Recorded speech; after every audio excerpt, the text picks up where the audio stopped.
What comes to mind when you hear Sonic the Hedgehog? Well, for me, it's rings and speed. Sadly, in this game, you only get half of that. You get the rings, but you don't get the speed that you see in many other Sonic games. I do have a theory about Sonic games, and that is that the Sega team is trying to think up a really great idea to keep Sonic on the top of the video game industry. Sadly, in this game, you do not see that. Oh well, at least he doesn't have to kiss a human princess. Oh wait.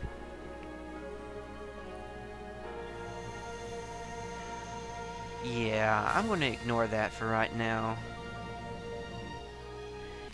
In this game, you play as Sonic, of course, which has his homing attacks and his speed, whatever that is. Actually, his speed only comes from dash pads and when the game takes control of him. You also play as Shadow, who has his homing attacks and speed also, and can shoot Chaos Spheres at enemies.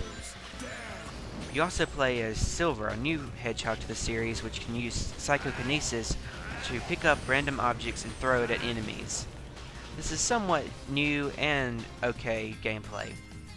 You also play as many of the support characters such as Blaze the Cat, Amy, Rose, Omega, Knuckles, and even Tails, which is somewhat pointless for the support characters to be in it, but then again, they do come together to help save Sonic.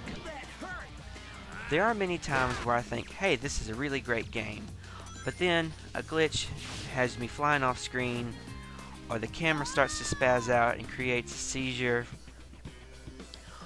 or your support AI is not very good and continually jumps up and down for no reason, or just gets in the way and not much of a help.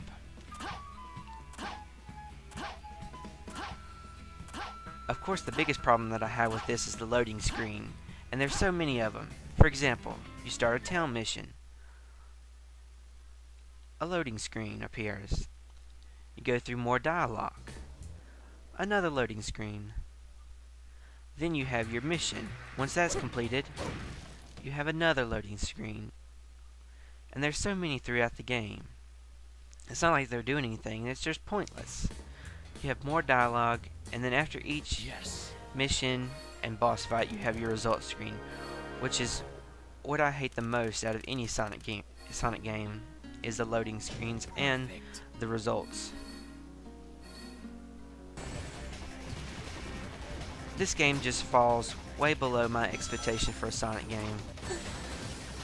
If I were to give a score for this, it's a F. Sorry Sonic, you fell in this game. In conclusion, there are bits and pieces that are really good, but there are so many flaws that this game has that could have been fixed. Maybe in the future, there will be a Sonic game where everybody goes, wow, there was never any bad Sonic games in the history of Sonic. Who knows when that day will be. As for right now, this is Sonic 06, with the score from me as a F.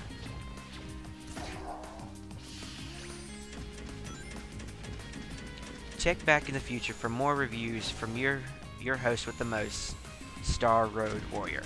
Signing out.